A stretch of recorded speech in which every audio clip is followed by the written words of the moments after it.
Hello दोस्तों, आज हम आए हुए हैं आईएएस 2020 के एक 14 मार्क्स के क्वेश्चन के साथ में। तो इस क्वेश्चन में आपके कौन कौन से कॉन्सेप्ट रिवाइज होंगे। आपके जो हाइड्रोस्टैटिक प्रेशर फोर्सेस है उसका एक क्वेश्चन रिवाइज होगा जिसमें बियोंसी फोर्सेस रखते हैं। तो आपको बियोंसी फोर्सेस के क्वेश्चन को कैसे सॉल्व करना है और कैसे टैकल करना है उसमें ए भी पता चलेगा। और इसमें अभी एक नया फोर्स लग रहा है, वो है डायरेक्ट फोर्स। फिर फाइनली हमें रोप के अंदर टेंशन होगी, उस टेंशन का भी यूज करना है। तो फाइनली हमारा जो है ना 2-3 सब्जेक्ट मिला करके ये टॉपिक बना हुआ है। तो चलिए हम इस क्वेश्चन को देखते हैं, ऐसे क्वेश्चंस को हमें कैसे टैकल करना है। ठीक है, तो सबसे पहले हम पढ़ते हैं क्वेश्चन को पढ़ते हैं। हमें क्वेश्चन पढ़ने से आइडिया लगेगा कि क्वेश्चन क्या बोल रहा है। एक स्फेरिकल बैलून है, 3 मीटर डायमीटर है, 130 न्यूटन वेट है। तो हमें क्या दिया हुआ है, वेट दिया हुआ है helium having density of 0.22, whereas surrounding density air is 1.2225. ठीक है, balloon is tied with cable which is inclined to ground. Determine inclination of cable from the ground when wind blows 5 metre पर second और CD दिया हुआ है 0.2। तो देखो यहाँ पर है क्या, तो इसमें कौन कौन सा फोर्स लग रहा है। एक तो हमारा बियोंसी फोर्स लग रहा है, ठीक है, एक हमारा वेट लग रहा है, एक डायरेक्ट फोर्स लग रहा है, और जो हमारा बियोंसी फोर्स लग रहा है वो क्या है, FV है। ठीक है, और साथ साथ में क्या लग रहा है, ये बैलून का वेट कितना है, 130 न्यूटन है, लेकिन इसके अंदर क्या है, हीलियम भी रखा हुआ है। तो हीलियम का भी एक वेट होगा। तो एक तो हमारा वेट होगा बैलून का प्लस वेट होगा किसका, हीलियम का। ठीक है, तो हम इस क्वेश्चन को कैसे सॉल्व करेंगे। सबसे पहले हम क्या क्या निकाल देंगे, वेट हमें बैलून का पता है, हीलियम का पता नहीं पता, हमें बियोंसी फोर्स भी निकालना है, फिर हमें एफ और डायरेक्ट फोर्स निकालना है। जब हम इन सभी फोर्सेस को निकाल देंगे फिर फाइनली हमें फोर्स बैलेंस करना है। फाइनली एक क्वेश्चन किसका है, फोर्स बैलेंस का है। ठीक है, तो चलिए हम सॉल्व करते हैं। तो सबसे पहले हम एफ बियोंसी निकालते हैं। तो एफ बियोंसी बराबर में क्या हो जाएगा, जो भी हमारा बियोंसी फोर्स लग रहा है क्या होगा, डिस्प्लेसमेंट के बराबर में होता है ना। बियोंसी फोर्स बराबर में डिस्प्लेस्ड फ्लूइड का जितना भी वॉल्यूम होगा उसका जितना भी वेट होगा वही बियोंसी फोर्स होगा। तो weight of volume liquid displaced या एयर डिस्प्लेस्ड। अभी किसने क्या किया हुआ है, इस बैलून ने एयर को डिस्प्लेस किया हुआ है। तो एयर का वॉल्यूम जितना डिस्प्लेस किया गया तो कितना हो जाएगा, एयर वॉल्यूम डिस्प्लेस्ड, उसका क्या होगा, जो भी वेट होगा वही हमारा बियोंसी फोर्स हो जाएगा। तो एयर का वॉल्यूम कितना डिस्प्लेस किया है, जितना स्फीयर का वॉल्यूम होगा। तो रो इनटू में 4π/3 r³, ये क्या हो गया, वॉल्यूम हो गया, इनटू में जी, यही हो जाएगा। तो क्या हो जाएगा, रो की वैल्यू कितनी है, 1.225, इनटू में 4/3 इनटू में पाई, आर की वैल्यू कितनी हो जाएगी, 3 मीटर डायमीटर है तो 1.5 की पावर 3 इनटू में जी की वैल्यू कितनी है, 9.81। तो हम निकाल लेते हैं कितना आ जाएगा हमारे पास में, 1.225 into 4 into 3.1415 into 1.5 into 1.5 into 1.5 into 9.81 divide by 3। तो हमारा आंसर कितना आ गया, 169.88 न्यूटन। ये क्या हो गया हमारा, ये कौन सा वेट हो गया, ये बियोंसी फोर्स हो गया। ठीक है, अब हम वेट ऑफ हीलियम निकालेंगे। हीलियम का वेट कितना हो जाएगा हमारा, जो भी हीलियम का जो वॉल्यूम होगा उसके कारण, तो वॉल्यूम ऑफ हीलियम और इसका जो भी वेट होगा वो, तो इसका वॉल्यूम का वेट कितना होगा, डेंसिटी ऑफ हीलियम आ गई। अभी ये एयर की डेंसिटी थी, अब यहां पे क्या आएगी, हीलियम की डेंसिटी आएगी, इनटू में वॉल्यूम, वही वॉल्यूम 4π/3 r³ और इनटू में जी, यही हो जाएगा। तो जो हमारा हीलियम का वॉल्यूम होगा वो निकाल आ जाएगा। तो W ऑफ हीलियम बराबर कितना आ जाएगा हमारा, रो ऑफ हीलियम कितना दिया हुआ है, रो ऑफ हीलियम दिया हुआ है 0.22। ठीक है, तो 0.22, यही सेम इक्वेशन रहेगा, सेम वैल्यू रहेगी, लेकिन बस डेंसिटी चेंज हुई है। तो हम क्या ले सकते हैं, जो हमारे बियोंसी फोर्स आया है FB इनटू में 0.22 डिवाइडेड बाई 1.225 कर देंगे तो आ जाएगा ना, क्योंकि हमारी केवल डेंसिटी चेंज हुई है, बाकी वैल्यू तो सेम ही है। ठीक है, तो हम इसी से कैलकुलेट कर लेते हैं, कितना है हमारा 169.88 इंटू 0.22 डिवाइड बाई 1.225। ठीक है, तो कितना हो गया हमारा ये वेट, 30.5 न्यूटन। क्लियर, तो हमारे दो फोर्स आ गए। सबसे पहले हमने बियोंसी फोर्स निकाल दिया, हीलियम वेट निकाल दिया। अभी हमें क्या निकालना है, डायरेक्ट फोर्स जो विंड ब्लो के कारण लग रहा है, तो हम वो निकाल लेते हैं। तो सबसे पहले हम यहाँ पर जो हमारी वैल्यू आई है वो लिख लेते हैं। एफ बी बराबर कितना है 169.88। फिर हमारा जो हीलियम का वेट है वो लिख लेंगे।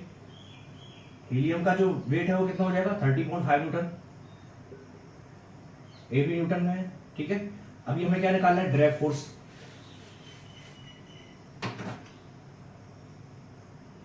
जो भी हमारा ड्रैग फोर्स रहेगा वो क्या लगेगा, वो ड्रैग फोर्स सरफेस के ऊपर लगेगा। तो स्फीयर अगर हमारा ये है तो स्फीयर के ऊपर अगर ड्रैग फोर्स लगेगा तो क्या हो जाएगा, formula half of C D, जो हमारा ड्रैग फोर्स का कोफिशिएंट है, into rho A into V का स्क्वायर। रो कौन सी लगेगी, विंड ब्लो लग रही है, विंड कर रही है तो डेंसिटी किसकी आएगी, एयर की डेंसिटी आएगी।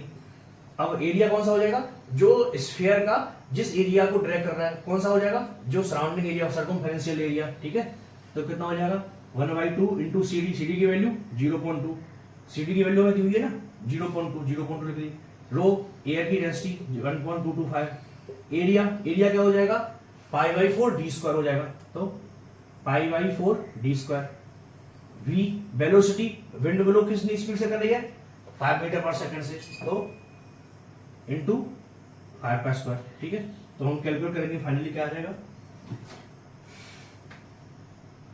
1.2 इंटू 0.2, तो 0.5 इंटू 0.2 हो गया इन दोनों का, इंटू 1.225 इंटू π/4 की वैल्यू कितनी होती है 0.7854,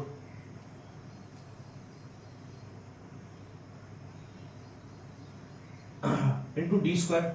डी स्क्वायर की वैल्यू कितनी हो जाएगी 3 का स्क्वायर मीन्स 9, इंटू 5 का स्क्वायर 25। हमारी वैल्यू कितनी आ गई 21.6475 न्यूटन, क्लियर। तो हमारा ड्रैग फोर्स आ गया एफ डी। अगर हम फोर्स इक्विलिब्रियम में करना है तो हम क्या लिखेंगे, यहां पर हमारा अपवर्ड डायरेक्शन में ब्योंसी फोर्स लग रहा है, नीचे डाउनवर्ड डायरेक्शन में डब्ल्यू ऑफ बैलून लग रहा है। बैलून का वेट कितना है हमारा, बैलून का वेट 130 न्यूटन है, ठीक है। तो हम अगर इसको फिर से मिटा दें, हम केवल फोर्स ही फोर्स लिखते हैं तो क्या हो जाएगा हमारे पास में, डब्ल्यू ऑफ बैलून आया हमारे पास में कितना, डब्ल्यू ऑफ हीलियम, हीलियम का जो वेट है वो कितना है 30.5 न्यूटन, जो हमारा बैलून का वेट है वो कितना आया 130 न्यूटन, क्लियर। और जो हमारा ड्रैग फोर्स है, जो हमारा ड्रैग फोर्स है वो कितना आया 21.6475 न्यूटन, क्लियर। तो अभी हम देखेंगे, तो हमारा F B force upward direction में लग रहा है, डब्ल्यू ऑफ बैलून भी नीचे लग रहा है, और डब्ल्यू ऑफ बैलून के साथ में डब्ल्यू ऑफ हीलियम भी नीचे लग रहा है। तो फाइनली क्या है, तीनों वर्टिकल डायरेक्शन में लग रहे हैं, तो बियोंसी फोर्स में, तो फाइनली जो हमारा फोर्स हो जाएगा सिग्मा एफ या एफ फाइनल, जो कितना हो जाएगा F buoyancy minus W of helium minus W of balloon, कितना आ जाएगा हमारा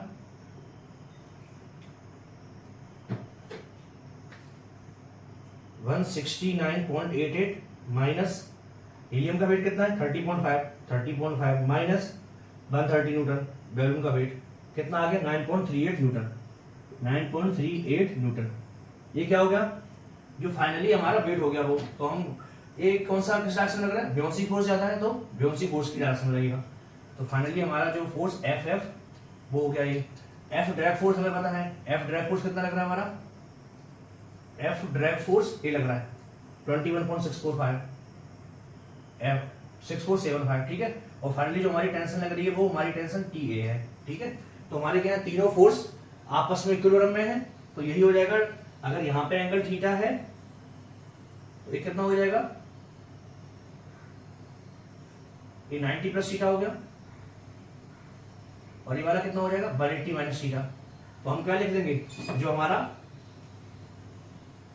F F upon F F के अपोजिट एंगल कौन सा है, अगर F F force upward direction में लग रहा है, इसके एंगल अपोजिट कौन सा है 180 माइनस थीटा, तो sine 180 minus theta equal to F D, force F D के अपोजिट एंगल कौन सा है 90 प्लस थीटा, ठीक है। तो साइन 90 प्लस थीटा। हम क्या लिख देंगे अभी, अगर हम F D upon F F करेंगे, F D upon F F, बराबर में क्या हो जाएगा एफ डी, इसको यहां पर ला देंगे, इसको ऊपर ला देंगे, साइन 90 प्लस थीटा बराबर क्या हो जाता है हमारा, यहाँ पे क्या आ जाएगा कॉस थीटा, और साइन 180 माइनस थीटा बराबर साइन थीटा। ठीक है, तो हमारा अगर हम 10 में लिखेंगे तो क्या हो जाएगा, tan थीटा बराबर में क्या हो जाएगा F F upon F D, F F upon F of D. तो जो फाइनल फोर्स लग रहा है हमारा tan थीटा बराबर कितना हो जाएगा, एफ एफ कितना है हमारा 9.38 न्यूटन, तो हमने 9.38 लिख दिया। क्लियर। और डायरेक्ट फोर्स कितना लग रहा है हमारा फाइनली, डायरेक्ट फोर्स 21.6475, 21.6475। तो कितना आ जाएगा हमारा वैल्यू डिवाइडेड बाई 21.6475। तो जो फाइनली वैल्यू आई हमारी वो कितनी आ गई 0.433। ठीक है, अब हम थीटा बराबर निकालेंगे।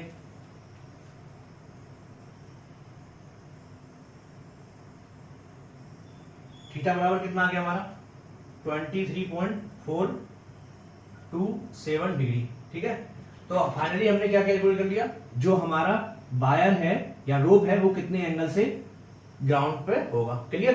तो हमें क्या क्या दिया हुआ था, सबसे पहले हम देख लेते हैं। हमें दिया हुआ है स्फीयर का वेट दिया हुआ है, फिर हमें बोला गया उसके अंदर स्फीयर के अंदर हीलियम भरी हुई है, तो हम हीलियम का वेट अलग से निकाल देंगे। ठीक है, पहले हमने ब्योंसी फोर्स निकाल दिया, जो बैलून ने एयर को डिस्प्लेस किया है जिसके कारण हमारा ब्योंसी फोर्स आ गया। फिर हमने हीलियम का वेट निकाल दिया, हमें बैलून का वेट पता ही था पहले से। ठीक है, फिर हमने डायरेक्ट फोर्स कैलकुलेट कर दिया। जब हमारे पास में सारे फोर्सेस आ गए तो हमने फाइनली जो वर्टिकल कंपोनेंट है उनको फाइनल एक फोर्स निकाल दिया उनका, तो वो क्या होगा एफ फाइनल हो गया। ठीक है, एक हमने फोर्स फाइनली जो वर्टिकल डायरेक्शन में वो निकाल दिया। फिर हमने क्या किया, एक हमने फोर्स ट्रायंगल बना दिया, तो फोर्स ट्रायंगल फाइनली फोर्स जो हमारा वर्टिकल में लग रहा है, जो फाइनली हॉरिजॉन्टल में लग रहा है, और हमारा जो टेंशन रूप में जो बैलून जिससे अटैच है उसमें हमने टेंशन टी मान करके एंगल थीटा पे हमने इसको निकाल मान लिया। तो फिर हमने फाइनली लामी थ्योरम लगा करके हमने इसकी एंगल निकाल दिया। ठीक है, जब हमारे पास में एंगल आ गया, अभी हमें केवल एंगल निकालने के लिए पूछा हुआ है। ठीक है, अगर सपोज दैट हमें एंगल की जगह अगर टेंशन भी देता तो हम टेंशन भी कैलकुलेट कर सकते हैं। ठीक है, तो आपको ये वीडियो समझ में आया होगा। और ये एक्चुअली में फोर्स बैलेंस का एक क्वेश्चन है। आपको डायरेक्ट फोर्स पता होना चाहिए, आपको ब्योंसी फोर्सेस पता होना चाहिए, तभी आप इसको कैलकुलेट कर पाएंगे। तो ये कंबाइंड ऑफ फोर्सेस का क्वेश्चन है। ठीक है, तो आपको अगर ये वीडियो अच्छा लगा है तो लाइक जरूर कीजिएगा और चैनल को सब्सक्राइब जरूर कीजिएगा।